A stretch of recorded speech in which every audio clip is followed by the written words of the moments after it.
Be Wealthy and Smart, episode 1402.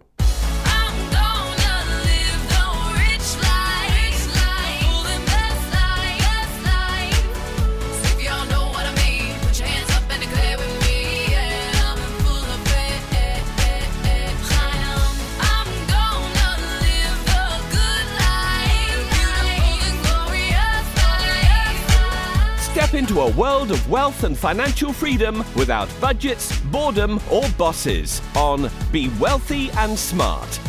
And now, here's your host, Linda P. Jones. Welcome to Be Wealthy and Smart. I'm Linda P. Jones, America's Wealth Mentor, empowering women and men worldwide to financial freedom. On today's show, we're going to talk about Grayscale announcing an XRP Trust. Now, the news seemed to be quite surprising, especially since we're still in the period of time where the SEC can appeal the case. We have to wait until October 7th to find out if the SEC is going to appeal or not. So it was a little surprising to hear Grayscale announce this trust. We aren't sure if they have some sort of prior knowledge what the SEC is going to do, or if they're just getting their ducks in a row for the future. So Grayscale has been an investment company that has had a trust for Bitcoin and a trust for Ethereum, and then they were able to convert those trusts into exchange-traded funds. So the difference between a trust and an exchange-traded fund is a trust holds the asset, but the price can go higher than the actual price of the asset or lower than the actual price of the asset. A trust is also known as a closed-end fund, meaning all the shares are created at the time the trust is created, whereas with an ETF, the shares are in an open-end fund, which means that shares are ongoing and are issued based on investor demand. So exchange-traded funds have more price clarity and price accuracy, and they're preferable than a trust. But the reason that they're starting with the trust is because of the current situation with the SEC probably, and also later, they can take the trust and convert it into an ETF very quickly and very easily. They did that with Bitcoin and Ethereum with their trusts and turned them into ETFs. So this is like a holding pattern for them. And then in the future, they can very quickly switch it into an ETF. An exchange-traded fund trades like a stock. So that asset is priced constantly on the market and is matching what exchanges are trading that asset for. So you're not going to have the big over or under pricing that you'll have with a trust. It will be accurate pricing in an ETF. So an ETF is highly more desirable for investors to have, but it also requires extra hoops to jump through that the SEC has to approve. And while the SEC is obviously undergoing a legal case with Ripple that hasn't concluded yet, the SEC isn't going to approve any ETF.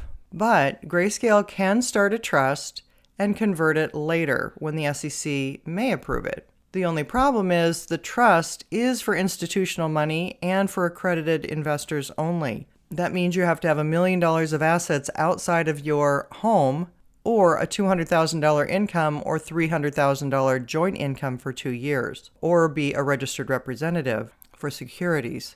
So for many investors, the trust is out of reach. But what the trust does is it provides an easy way to hold the asset without having to have it in its own custody. So if a large institution wants to invest in XRP but doesn't want to have a cold wallet, it can invest in the trust, and the trust is holding the asset. That makes it much easier to buy, sell, and hold XRP. So what does this mean for the price of XRP?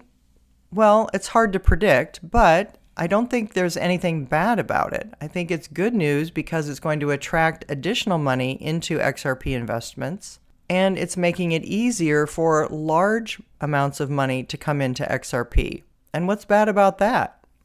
We definitely want more money to come into the XRP ecosystem, and so I think that's only positive for us XRP holders. Just in anticipation of the trust being arranged, XRP's price jumped about 9%. So I think this is a positive step forward. It looks like Grayscale is holding their XRP, and then when Ripple is clear of all legalities with the SEC, they'll be easily able to convert it into an ETF, just like they did with Bitcoin and Ethereum's trusts into their ETFs. That gives it more timely pricing and is much more preferred than holding it in a trust format. So we'll continue to follow the story and see how this unfolds, but this is really good news for XRP holders.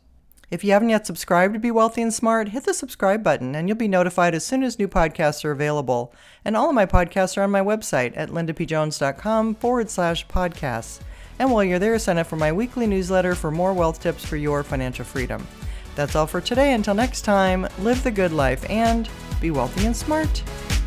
Thank you for listening to Be Wealthy and Smart with Linda P. Jones. Share the wealth and tell your family and friends about the show. Check out our website, blog, and social media for more riches at www.bewealthyandsmart.com.